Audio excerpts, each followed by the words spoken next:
what we put our attention to shapes us. Yeah.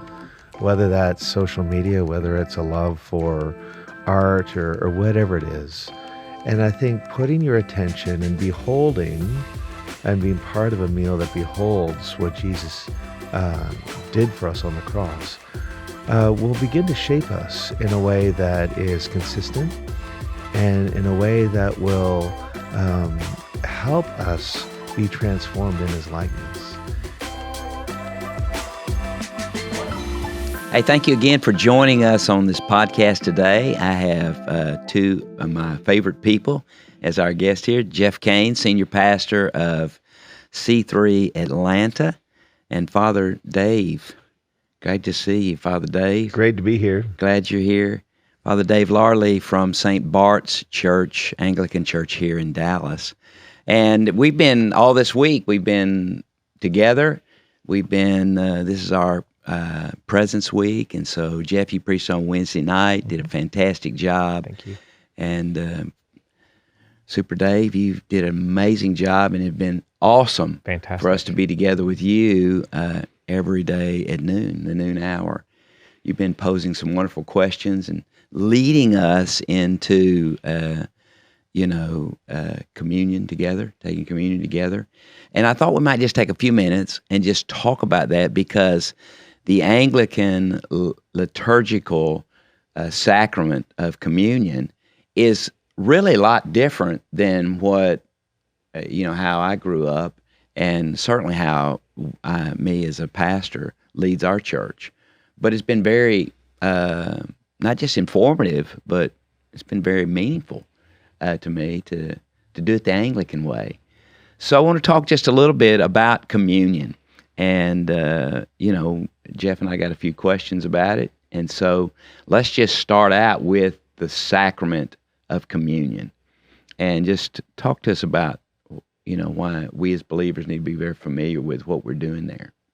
Yeah, and I think the helpful way to think about it, when I think of sacraments, in the Anglican world, we believe there are only two. Now, other things can be sacramental in nature, which means that they are a physical sign of an inward reality, right? Mm-hmm. A physical enactment of something where, out of God's grace, he doesn't let us see what's going on behind the scenes. Yeah. I mean, so there are two, our baptism and the Lord's Supper, Holy Communion. Mm-hmm. And it's something, again, those two things are things that you cannot do as an individual. I mean, as an individual, you can take part in them, but in the way we see it, it's something that was given to the worshiping community to help tie the worshiping community together. So whereas baptism is the initiation into the community, the Lord's Supper is what we do to gather to remember what he's done for us. Wow, yeah. That's good. Yeah. So is it a memorial, or is it the actual blood and body of Christ? I mean, that's a question I get, right? I mean, because we have quite a few people who have come out of the Catholic Church, the Roman Catholic Church, and they super identify with the liturgical expression of communion. But they take it even further, right? And that it once it's blessed, it is the body, it is the blood.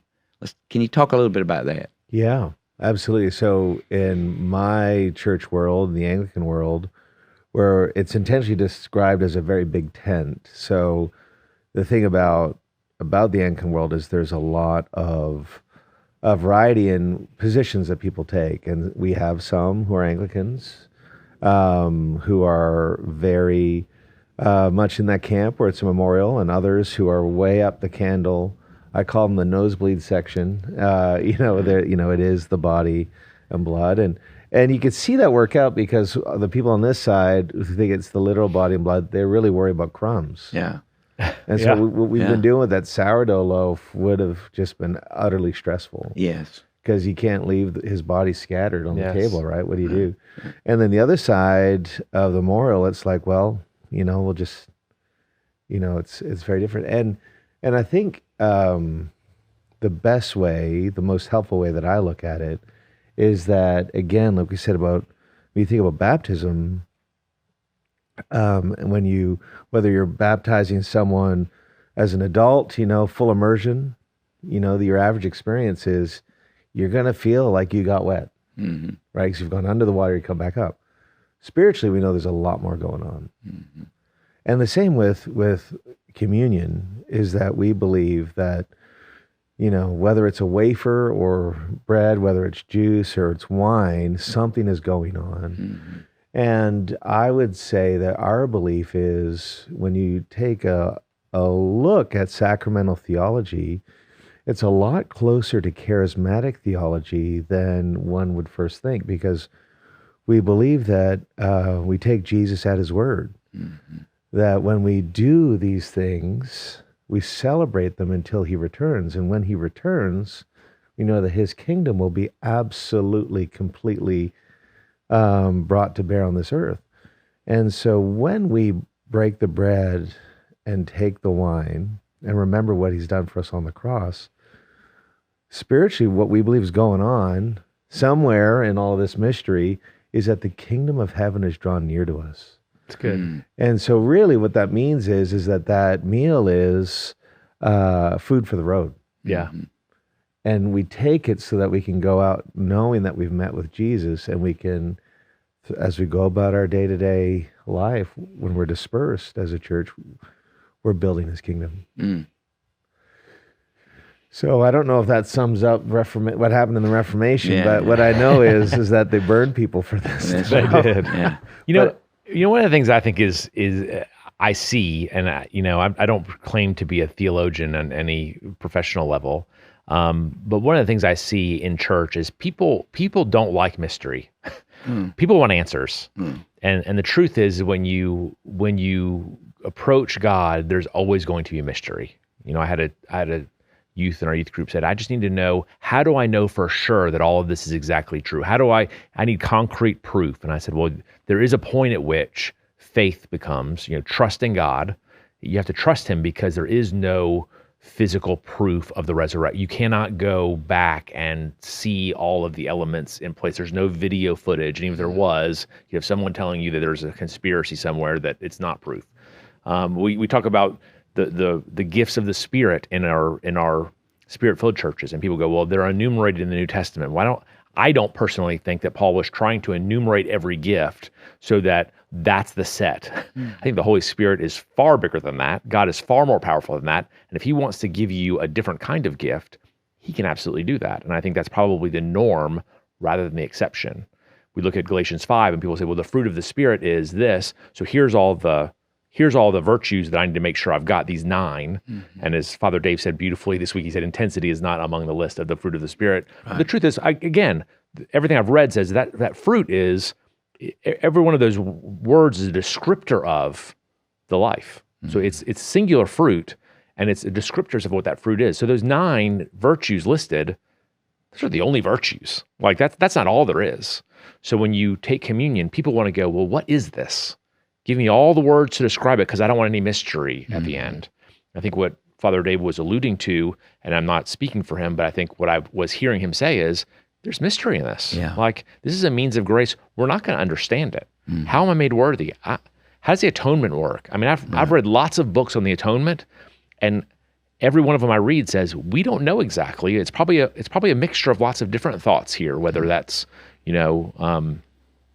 the Anglican view primarily, or the Catholic view, or the Methodist view, or the non-denominational view. I mean, we're all mixing those things together to go, we have different formulas, but all of them basically we're going, this is just our best thoughts on the topic. Jesus doesn't give us a textbook, and I think that's on purpose. Yeah. So I think when we try to, and we do it in every church, we try to lock salvation down to systems. Try to lock discipleship down to a program that's 12 steps. Try to lock down and Jesus is calling us to a table to share a meal. Yeah. And it's a remembrance of a relationship that's on offer. And I can't define my marriage with 12 virtues or 12 ideas. Yeah. My wife's not going to let me do that. Well, there's more to me, that seems to be part of the equation, is that sort of, there's several different pieces here you can take and emphasize. I mean, I've always thought, the Bible says that Jesus took the bread, blessed the bread, broke the bread, served the bread. In the same way, that's what he does with our lives. He takes us, he blesses us, and then there's a breaking process so that we can be served to humanity, right? Yes. So that we can serve humanity. And so you can kind of take that whole idea out of communion and expound on it. The whole idea that you're taking something that's separate from me and I'm ingesting it, and now we are one. Before, we were separated. But once it goes into my body, you can't tell the difference between the bread and the cup and me because it's one. In the same way with Christ, we become one with him. And so it's co-union, like communion. Yeah. And so you take that. But it seems to me that this week, neither one of those things have really been emphasized. It's more of the coming king, you've talked about, and which has been interesting to me because I've never looked at it intensely from that spot. And so now after 4 days, today be the 5th day, going through the liturgy of it, I get this. One of the things that Father Dave has done that I absolutely love is that his presentation is so accessible. Like when he talks about all of these elements and he talks about all of this, what's happening, he does it in such an approachable way that you feel like you're just having a great conversation about this meal that we're taking place. And this is beautiful to me, and I want to take some of this back to my church, although I don't know how I'm going to put it in there yet, but then he overlays that with the Anglican liturgy where, you're talking kind of casually, but now we're adding this formality to go, these are the words we're going to say every single day, and these words have meaning. They're significant. I'm shooting off the cuff with all of these other ideas. And I think you told us a story about coming out one day with the wine, and you have this broad group, and it spilled on the floor, and it's like the whole room just went silent because half the people are thinking, what do we do? The world is ending. Yeah. The other half are going, go get some more wine. Yeah. But then you overlay it with the liturgy and the responsive reading. And so now here's all these beautiful words that are giving description to the casualness and the accessibility. Because now you've invited me, and now you're giving me all this depth of meaning, and now I'm responding, I'm a part of it. It's so much more meaningful because it takes me off my phone, takes me out of my head thinking where I'm going to go to lunch. It brings me back into the meeting, back into this event. And it's, in fact, Father Dave's he's doing the grape juice line and the wine line. Yeah. I'm in the wine line every day because it's different. Yeah. I've had grape juice for 49 years. Yeah. I want the wine line because I want to experience something a little bit different. Yeah. And it's been beautiful. Well, Father Dave, I want you to speak to that. But is it just a choice that we make that it's a memorial? Or is there plenty of theological evidence and church history evidence to say it's a memorial? Or do we just arbitrarily say it's a memorial? That's confused me a little bit, all right? I mean, again, I started going back to the transubstantiation of the elements, but help us out here. Yeah, I would say that liturgy really means work of the people, right? And that's what the beauty of it. And I think what we've seen well, I've only been in the U.S. 10 years, but before that in England and then in Canada, we've really seen a rise, I would say, in the last 30 years of spirituality. Mm-hmm. And spirituality tends to be an individualistic pursuit. And what's interesting about the growth, I would say, 10 years ago, they talked about Anglican fever, people, this kind of turning towards a more liturgical expression of church, is that people are looking for something that ties them together. Yes. And a meal for a big church is the least cost-effective way to offer a service, right? It just, it breaks down because if the really big liturgical services, the staff meetings are truly terrible because you end up talking about traffic patterns in the sanctuary. Yes. Okay, what are we going to do? A shotgun formation. It kind of feels like you're at a stadium somewhere. And so there's something about that, about meeting together and doing something together that ties us together. And what I often say to people who ask that question, is it a memorial? How do I, where do I place? I would say that the great news is that Jesus meets us where we are. Yeah. And often, my prayer is always that he would make the bread and the wine or the juice to be everything he meant it to be. Mm-hmm.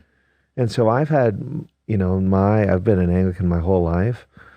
And so in the 45 years that I've been doing this stuff, I've realized there are times when I've kind of moved where I am, but then, it kind of ebbs and flows. And it's like tension in life. There's some tensions that we need to resolve and other tensions that we just need to hold.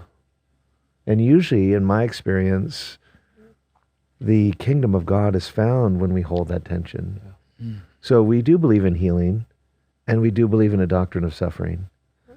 Sometimes the prayers for healing are answered. Other times we see people suffer in the most godly way, and it's, we wish it would go different, and we just have to go with it. And I think sometimes with these practices of communion, there's a bit of as we hold that tension, it moves. And as people go deeper in their intimate walk with Jesus, things begin to shape and change. And if you've never done something, it takes a while to kind of, as you do it, to kind of see and discover more of the meaning. Like I was talking with a member of your team, and they said on day 3, the first 2 days I was reading along with my eyes open, and then on day 3 I closed my eyes and just let it wash over me, and I felt the Spirit move. Yeah. And I would say that was my experience, the change in my experience of liturgy after I was filled with the Holy Spirit. It felt like I was suddenly, at times, trying to rewire the house with the power still on. Mm-hmm. And there were times when it just, it's like the power of it hit. Yeah, so I'm not sure if I've given you a clear answer, but in some ways it's a bit of a both and. Yeah. It's good to remember. Yeah. And something else is happening. Yeah.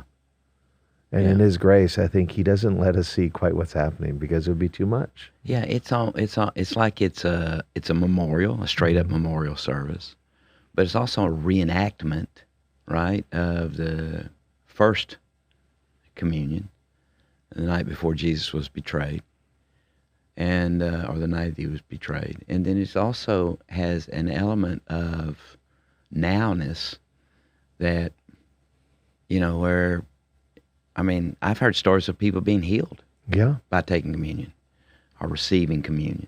And so there's an active element of God's Spirit moving, the kingdom coming, that, it's real. You and I share a friendship in the evangelist from the UK, J. John. Yeah. And he and I were both at different times mentored by a guy named Michael Green, who was the British Billy Graham before. And he taught us, we had a week in seminary on Holy Communion. And he asked us this question. And then he started to tell stories.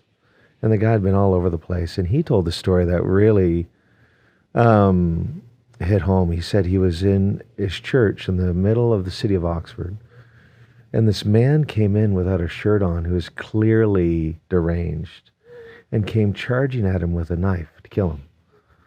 And he happened to be clearing up after communion. And without thinking, he threw what was left in the cup into the man's face. The man flew back 10 feet and woke up in his right mind.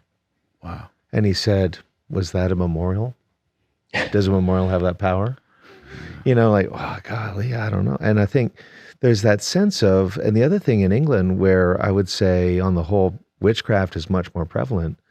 We're instructed to lock these things up if there's anything left over, we lock up the leftovers because time and time again, people with, all kinds of different motives try to break in and steal the bread and the wine because there's a recognition that somehow there's power here. Yeah.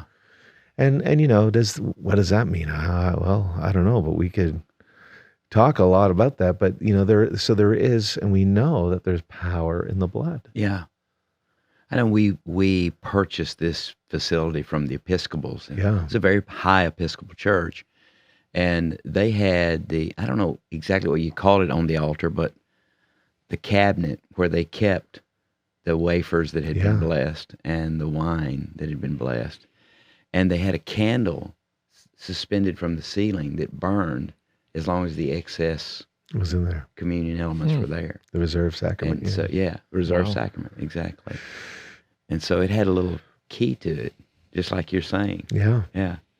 And Interesting. it was very odd, I mean, Yeah. because we're used to the little thing you pull the I don't like foil those off. things. I'm a sourdough guy. I like the big pieces of bread. But, we've seen it too. And, we've talked about it before, in baptism, the power of believers' baptism. Now, what's different with us is we'll baptize them as babies as well as adults. We're equal opportunity in that sense. But, we've seen that the power of sharing why you've chosen to believe. And then what happens when they go under the water and back up. Sometimes you just feel like you've gotten soaking wet. Other times you feel like, Wow. you're whiter than snow, and somewhere in that mixed economy is true as well for Holy Communion. Does that mean I throw wine in people's faces when they come in? No. But there's something there, isn't there? Yeah, something there for sure. So I think there's that mystery. There's that element when we try to add too much definition to the things of God, he will just upend it every time. And not for the sake of upending it, but it's just you can't define who God is. I mean, there are literally not words. I think you said this earlier in the week. There are not words that are sufficient to express the holiness of God. And Jesus says, "Do this in remembrance of me." So I think on some level it is a memorial because we are remembering, but on a whole nother level, it's a meal. Yeah. And if my church history is right, I mean, the first 100 years of the church, and when we read in Corinthians, these guys are having full meals together. Yeah. They're having church, but then all the baptized, all the members get together and have a meal afterwards to remember. And that significance is, I think, lost because I think the Romans came in and said you can't have private meetings anymore, so they had to stop doing that, and it changed. And we've kept it the way it is ever since. But I think there is a sense of wherever you're inviting the Holy Spirit now into these sacraments, you're inviting the power of God. And whether that's throwing wine in somebody's face, which is clearly a strange, exceptional moment, or whether you're getting baptized and you're baptizing 20 people, and someone said, "I am a different person." The other person says, "I am wet." Both are kind of normative. yeah, Very much so. And I think, a meal before you're betrayed with your friends, a meal with friends is great. Now, he knew, right? He knew he was going to be betrayed. He knew it was going to happen. And that still humbly, and that's the thing that gets me every time is, what we'll be looking at today is the question from John 9, do you believe that I'm the Son of Man? That a kingdom is being brought in humbly through suffering is so counterintuitive to us today. Where we think, we have so many resources available. We should be able to fix most problems today. But that Jesus came in, instead of trying to use all of his might and all of his strength, allowed the betrayal to happen, still served the meal, and gave it to us. I mean, to me, it's just mind-boggling. Invited Judas. Yeah. To sit there with him. He invited Judas to the table instead of saying, "Hey, you haven't come, Judas. You don't come, Yeah. because you're about to betray me." Judas is at the table and he knows. Yeah. He knows who it's going to be, and he still says, "Come on." yeah, It's unbelievable. yeah, exactly right. So, Father Dave, let's just say that I am a new believer, brand new this week, come to Christ. I've had a change of heart, change of life. I'm unchurched, never been to church. Explain to me why I need to take communion. Yeah. I think I would say that the beauty of the thief on the cross is that he makes it clear to us that we don't need to be baptized to believe, because he dies that day. Right. And he never took communion. Right. And I would say the invitation is that to partake in communion and to partake in these two things that Jesus called us to do. is formative. Yeah. Yes. What we put our attention to shapes us. Yeah. Whether that's social media, whether it's a love for art or whatever it is. And I think putting your attention and beholding and being part of a meal that beholds what Jesus did for us on the cross will begin to shape us in a way that is consistent and in a way that will help us be transformed in his likeness. And so to me, that's the benefit. And I often say to our congregation, look, out of 52 sermons a year, I'm going to preach a few duds. But the good news is that that's not all we say together, because we then have communion, which tells the whole story. Yeah. And I would say, too, that there's something powerful about belonging to a people who are all seeking to do the same thing and seeking to be marked by a love that isn't just about what I get out of it. Yeah. Very simply, it's an invitation to a meal. Yeah. Invitation to a family. Invitation, to really live, be the body of Christ, part of the body of Christ. Yeah. And when God says, hey, this is something you should be doing, Yeah. I'm just going to throw this out there. Yeah. It's all something we should be doing. Yeah. When Jesus says, do this. That's right. If we don't understand it, I think I told this story on another podcast that we did together. And it's the story about John Wesley when he comes to faith. And he's an incredibly, it seems to me, difficult person, because he's very analytical. And he says, I'm preaching, I just cannot wrap my arms around faith. He said, I just don't think I have faith. And the Moravian bishop who's instructing him and says, well, let's do this. Preach faith until you have faith. And when you have faith, then you'll preach faith. Yeah. And I think, take communion on under the guise of Jesus asked me to do this. Yeah. And if he's the Son of God, I probably ought to listen. Yeah. And then the meaning will continue to evolve over my lifetime. And let's hope that it does. Let's hope that every time you take communion, the significance deepens just a little bit. Yeah. And that God never runs out of mystery to reveal to you more and more depths of the beauty and the impact that just that simple meal can have on your soul and your life. I believe it. Every time I take it, I believe God can do something more in me. Yeah. It's exciting. So here's the question, Jeff. How often do you take communion as a congregation at C3 Atlanta? Not often enough. Yeah. And so what will you take away from this? That you should be doing it more? You'll continue what you're doing, just a deeper understanding of it? Or how does that work? No, I believe that I will go home and say, we need to do this far more often. Will we do it every week? I don't know that we'll do it every week. I'm not sure that we shouldn't be, but God is full of grace, and I don't think Jesus is mandating.